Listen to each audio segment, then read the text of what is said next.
Pada kesempatan kali ini, kita akan membahas mengenai 5 hal yang harus dilakukan dalam 1 jam penanganan pasien sepsis. Sebelumnya, kita harus memahami bahwa kondisi sepsis diawali oleh suatu infeksi yang mana kemudian menyebabkan dysregulasi respon host terhadap infeksi tersebut. Akibatnya, dapat terjadi kegagalan pada berbagai organ yang berpotensi menyebabkan ancaman nyawa. Oleh karena itu, waktu menjadi sangat esensial untuk prognosis pasien ke depannya. Pertama, kita harus dapat menilai terlebih dahulu kapan seseorang dianggap sepsis. Quicksilva dapat menjadi pemandu awal kita untuk dapat menentukan bahwa seseorang mengalami sepsis. Pada pasien-pasien dengan tanda kecurigaan infeksi, adanya 2 dari tanda berupa peningkatan kecepatan nafas lebih dari atau sama dengan 22, perubahan status mental, dan tekanan darah kurang dari atau sama dengan 100 dapat dinilai sebagai sepsis. Nantinya bisa kita lengkapi penilaiannya dengan parameter yang ada pada SOFA-score.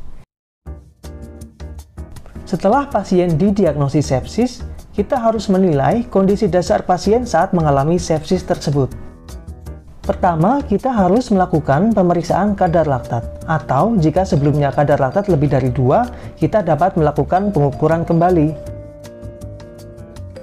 Yang kedua adalah pengambilan sampel kultur darah sebelum pemberian antibiotik.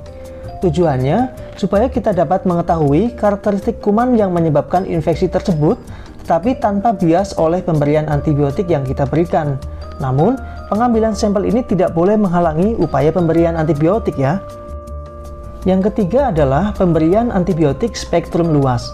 Hal ini mengingat bahwa infeksi adalah penyebab dari sepsis yang harus segera ditangani, serta kita belum mengetahui secara definitif jenis dan karakteristik dari kuman yang menyebabkan sepsis tersebut. Yang keempat adalah pemberian resusitasi cairan yang mencapai 30 ml per kilo pada pasien yang mengalami hipotensi atau kadar laktat lebih dari 4. Cairan yang diberikan memang cukup banyak. Jika berat badan pasien sekitar 50 kilo, berarti cairan yang perlu diberikan bisa mencapai 1500 ml. Target MAP adalah lebih dari 65 dan laktat kurang dari 2. Yang kelima adalah pemberian vasopresor jika selama resusitasi cairan atau setelah selesai resusitasi cairan, ternyata pasien mengalami hipotensi. Targetnya adalah MAP lebih dari 65 mmHg. Demikian mengenai 5 hal yang harus kita lakukan pada saat menangani pasien sepsis. Semoga bermanfaat ya.